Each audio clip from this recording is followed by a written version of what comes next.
Happy Wednesday.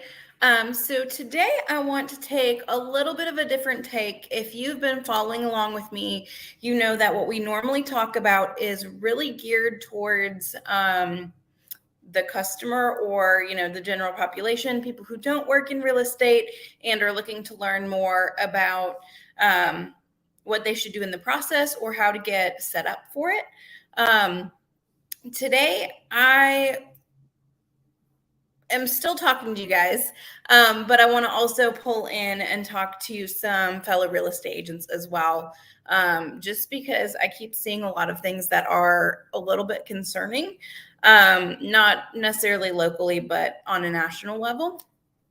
So if you are in real estate, you may know that there are a number of different platforms where you can network with other agents, learn some of the skills that they use that you may not have had the chance to learn yet.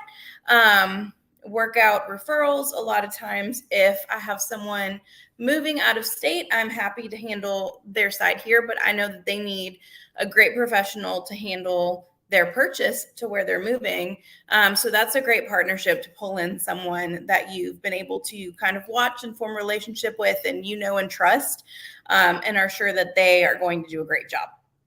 The other thing I see in these groups are people asking questions that really should go to their broker. If you do not work in real estate, then you probably don't understand that your realtor technically is not the one legally representing you, in most cases. Now, some of them are brokers, but every agent has to operate, at least in Tennessee, Georgia, and Alabama. I cannot speak for the rest of the states. Some are broker-only states, but I digress. So anyway, your agent has to work under a principal broker, and that is the person who's ultimately legally responsible for that transaction.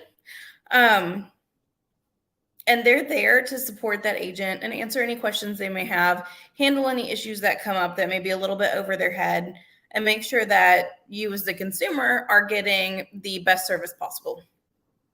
Some of the things that I've been seeing in groups are, people just not having a broker act like a broker, and it's really unfortunate. So then you get questions like, hey, how do you run a CMA, a comparable market analysis? Basic information you need to know how to do in order to list a property correctly. Hey, I have this scenario. I'm not sure what to do with it. That's a broker question. I don't know why it's a national group, but they do that.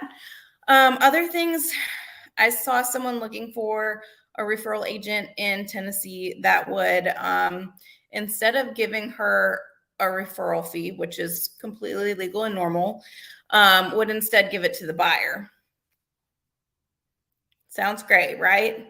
Unfortunately, that is not legal in the state of Tennessee. However, I saw about 4 different agents agree to do that, assuming without their broker's permission or knowledge.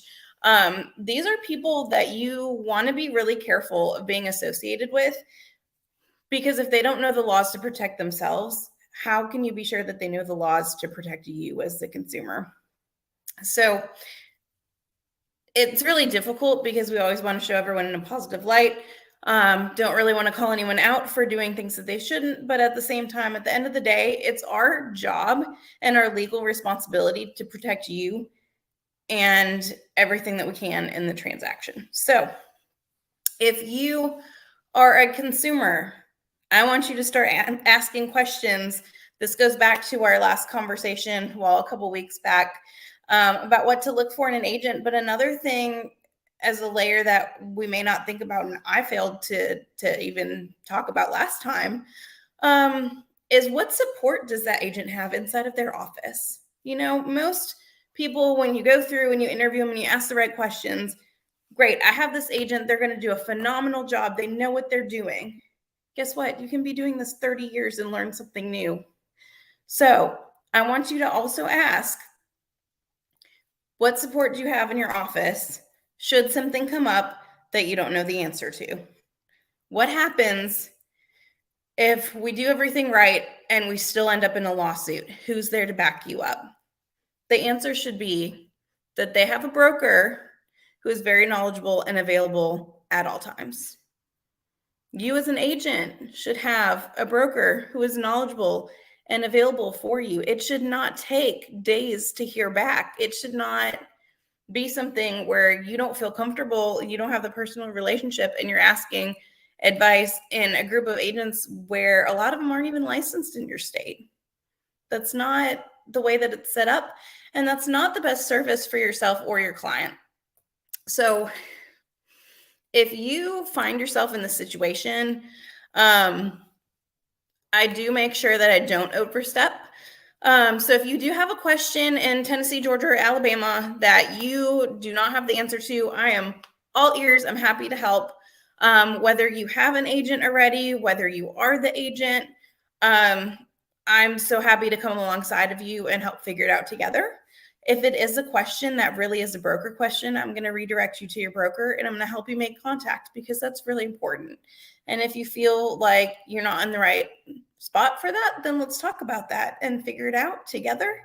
But I think that that's one of the things that make people really afraid to work with us too, is you just never really know who you're getting or what they're getting. So as we're going forward, just keep that in mind as well. The broker matters just as much as the agent. Make sure that you're working with a team. I say team as not like real estate term team. If you're in the business, you understand. If you're not, it might be weird. But just people that are working together ultimately for your good.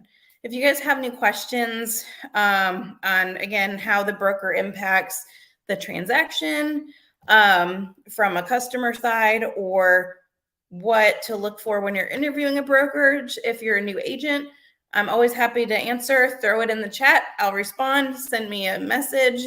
Give me a call or text. If you don't have my phone number, it's 423-987-9191.